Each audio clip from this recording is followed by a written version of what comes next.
Hi friends, ఈరోజు మనం cold remedies and babies చూద్దాం. జలుబు ఎలా తగ్గించాలి బేబీస్కి అనేది.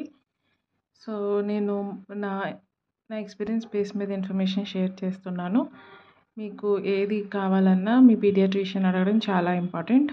నేను షేర్ చేసే ఇన్ఫర్మేషన్ మీకు నచ్చినట్టయితే సబ్స్క్రైబ్ చేయండి. ఫస్ట్ అయితే సెలైన్ డ్రాప్స్.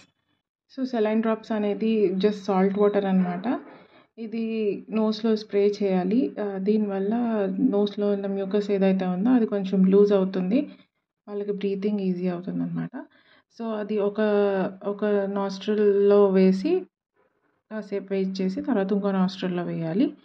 అలాగే బల్బ్ సిరింజ్ అని ఉంటుంది. ఆ బల్బ్ సిరింజ్తోని ప్రెస్ చేసి లోపల పెట్టి ఆ మ్యూకస్ని తీసేయచ్చు బయటికి. సో ఇలా చేస్తే బేబీకి బ్రీతింగ్ ప్రాబ్లం రాకుండా ఉంటుంది కోల్డ్ ఉన్న టైంలో, జలుబు ఉన్న టైంలో. ఇంకోటి, వాళ్ళు పడుకున్నప్పుడు సరిగ్గా పడుకోలేకపోతారు కింద పడుకోబెట్టినప్పుడు. సో వాళ్ళ హెడ్ అనేది కొంచెం పైకి పెట్టాలి. ఒక చిన్న పిల్లో కానీ అలా పెడితే వాళ్ళకి బ్రీతింగ్ బాగుంటుంది. సో బాగా పడుకోగలుగుతారు. సో వాళ్ళకి ఈ కోల్డ్ అనేది బేసిక్గా ఏదైనా బయట ఉన్న డస్ట్ కానీ బ్యాక్టీరియా కానీ ఏదైనా అటాక్ అయినప్పుడు బాడీ దాన్ని ఫైట్ చేస్తున్నప్పుడు అది ఇచ్చే సిగ్నలే కోల్డ్. ఆ మ్యూకస్ అది మొత్తం ఆ బ్యాక్టీరియా, చనిపోయిన బ్యాక్టీరియా అది మొత్తం దాంట్లోనే ఉంటుంది. సో అది ఫైట్ చేస్తున్నప్పుడు వచ్చే డస్ట్ కైండ్ ఆఫ్ థింగే ఈ మ్యూకస్ అనేది. ఆ బ్యాక్టీరియాని ఫైట్ చేయాలంటే ఎనర్జీ కావాలి. సో బేబీని ఎంత బాగా ఫీడ్ చేస్తే అంత మంచిది. ఇది మదర్ మిల్క్ అయినా కానీ, ఫార్ములా మిల్క్ అయినా కానీ, ఫుడ్ అయినా కానీ ఏదైనా కొంచెం లిక్విడ్స్ ఎక్కువ ఇస్తే వాళ్ళు ఆ మ్యూకస్ కూడా థిక్నెస్ తగ్గి బయటికి వచ్చే ఛాన్సెస్ ఎక్కువ ఉంటాయి. తర్వాత వామ్ బాత్ అనమాట. వాళ్ళు స్నానం చేయించినప్పుడు గోరువెచ్చటి నీటితో స్నానం చేయించాలి.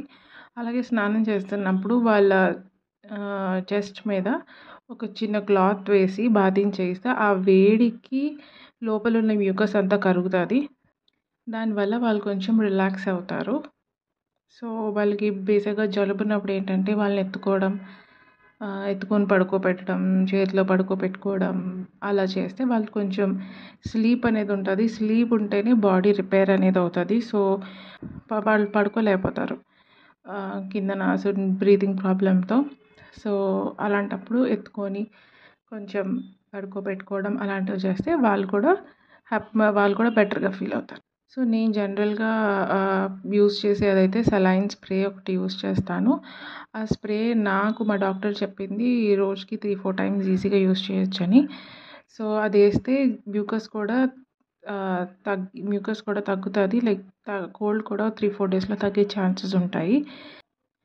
నేను మీకు ఆల్రెడీ చెప్పాను కదా, ఇది స్ప్రే చేసిన తర్వాత అది కొంచెం థిక్నెస్ తగ్గుతుంది మ్యూకస్. సో ఆ బల్బ్ సిరింజ్ పెట్టి తీస్తే వచ్చేస్తుంది బయటికి. తర్వాత నేను ఇచ్చే టిప్ ఏంటంటే, నేను జనరల్గా యూస్ చేసేది విక్స్ బేబీ రబ్ అనమాట. మా బాబు 3 months అయిపోయిన తర్వాత స్టార్ట్ చేశాను నేను అది పాదాలకి రాసి సాక్స్ వేసి పడుకోబెట్టేదాన్ని. అలాగే నెక్ బ్యాక్ కాలర్ ఉంటుంది కదా, అక్కడ రాసేదాన్ని. లేదా ఉయ్యాలుంటే ఉయ్యాల క్లాత్కి రాసేదాన్ని. సో ఈ బేబీ రబ్ యూసేజ్ అనేది మీ డాక్టర్ని అడిగి కన్ఫర్మ్ చేసుకోండి. అలాగే సెలైన్ స్ప్రే కానీ, బల్బ్ సిరింజ్ కానీ నేను ఏవైతే చెప్పానో అవి మీరు స్టార్ట్ చేయాలనుకుంటే మీ పీడియాట్రిషియన్ అడిగి మాత్రమే స్టార్ట్ చేయండి. సో బేసిక్గా కోల్డ్ అనేది మెడిసిన్స్ యూస్ చేసిన 10 to 14 డేస్లో తగ్గుతుంది. మెడిసిన్స్ యూస్ చేయకపోయినా 10 to 14 డేస్లో తగ్గుతుంది. సో దీనికి మెడిసిన్ కన్నా ఇన్స్టెంట్ రిలీఫ్ అనేది చాలా బాగా పనిచేస్తుంది. ఇదంతా నా ఎక్స్పీరియన్స్ బేస్ మీద చెప్తుందండి. Please consult your paediatrician. మీ పీడియాట్రిషియన్ ఏం చెప్తే అదే ఫాలో అవ్వండి. నేను చేసినవి మీ బేబీకి సూట్ అవ్వకపోవచ్చు, ఆర్ ఇంకేదైనా ప్రాబ్లం రావచ్చు, బేబీ రబ్ పడకపోవచ్చు, ఆర్ మీ పీడియాట్రిషియన్ బేబీ రబ్ సజెస్ట్ చేయకపోవచ్చు, ఆర్ మీ పీడియాట్రిషియన్ ఇంకేదైనా సజెస్ట్ చేయొచ్చు. సో ఇది ఓన్లీ ఇన్ఫర్మేషన్ పర్పస్ మాత్రమే. సో నేను షేర్ చేసిన ఇన్ఫర్మేషన్ మీకు నచ్చినట్టయితే please subscribe to the channel.